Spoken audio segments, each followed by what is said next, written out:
Hello, I'm Ramesh Bosal. I'm a journalist and writer based in Kathmandu. I run a website called himalayaspix.com, and today I'm talking to Munir Virani. I'm a biologist, and I work for an organization called the Peregrine Fund, which is the World Center for Birds of Prey. They funded my master's study, they funded my PhD. They're an organization that literally helped save the peregrine falcon from going extinct. So when you say birds of prey, what is it actually? Well, a bird of prey is really, it's a bird. It's a very charismatic, iconic, sexy bird, right? These are birds that have very sharp bills. They have hooked talons, and they have forward-facing eyes. They are really the tigers, the leopards, and the lions of the sky. They're predators. That's what they do. So out of about 10,000 species of birds that we have globally, raptors or birds of prey, about 5%, about 560 species of birds of prey occur across the globe. And you came to Nepal for a program to protect vultures. I did. Part of that raptor family. Correct. So I completed my doctorate studies in the year 1999, and then I got married in the early part of 2000. And literally 2 weeks after I got married, my boss phones me up. And my job was supposed to be the Africa research biologist for the Peregrine Fund. But my boss phones me up and he says, "Hey, Munir, how would you like to go to India to see whether there's a role for the Peregrine Fund to play? Because we understand vulture numbers have collapsed. They have gone down by 95%.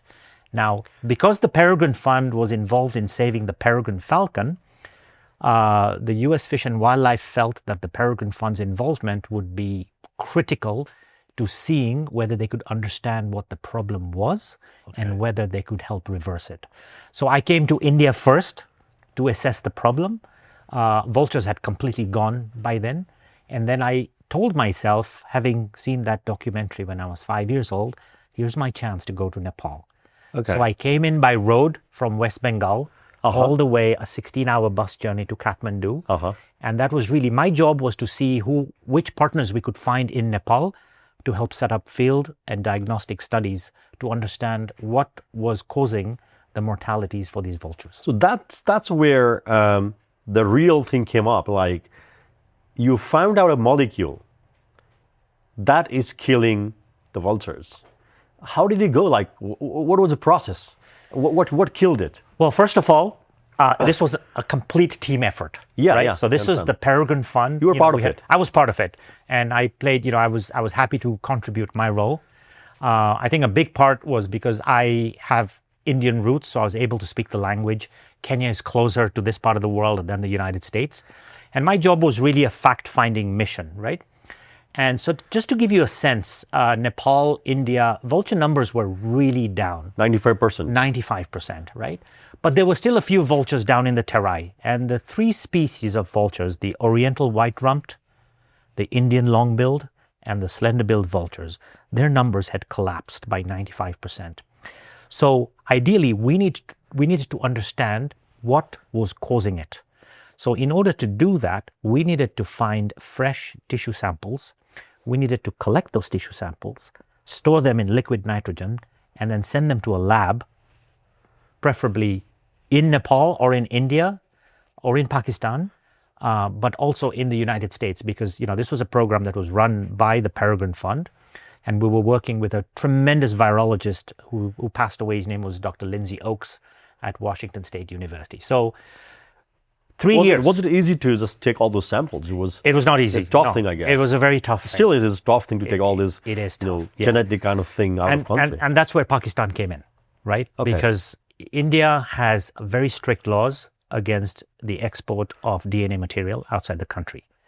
And Nepal has strict laws as well. So I knew we were not going to make progress here. But we did start programs in both countries. There were still thousands of vultures in Pakistan, which was very baffling, right? There were not those numbers in India or Nepal, but there were thousands in Pakistan, and yet we were finding very many dead birds as well.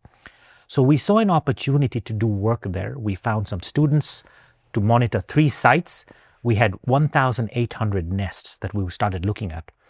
we were very fortunate in that the NCCW, which is the sort of the wildlife controlling body in Pakistan, did give us permission to export tissue samples to the United States. So we were very fortunate. So what did you find?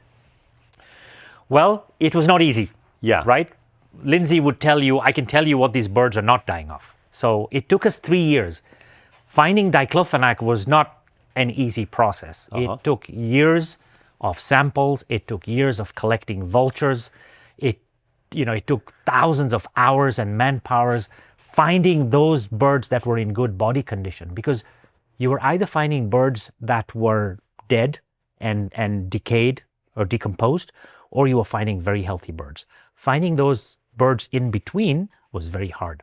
And when we did, those tissue samples were like gold. You had to store them. Now, we wanted to look at the food. What are these vultures feeding on? So we know they were feeding on livestock, correct? Carcass, yeah. So then we wanted to know, what is the livestock getting that is unique? So we wanted to find something that was easily accessible. We wanted to find something that was cheap. We wanted to find something that was used ubiquitously across the whole state. And we wanted to find something that was causing kidney failure, because that's what these birds were dying of. Okay. They were dying of kidney failure. When you opened up a dead bird, their internal organs were covered in a white chalky paste, which was uric acid.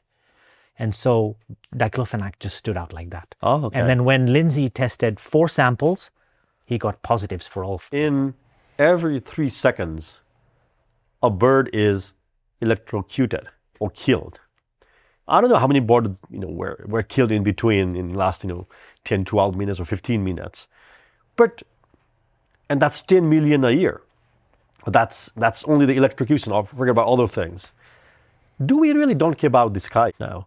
I think one of the greatest pleasures that people have is waking up in the morning, pouring yourself a cup of chai or a cup of coffee and sitting on a balcony and listening to the sound of birds, right? Yeah. Because I think humans and birds go back a very long way. In fact, a recent study just shown that we humans have been associated with pigeons as far as 3,500 years ago. We kept them in our kitchens, in our bedrooms, and everywhere. They were our best friends before dogs even, right?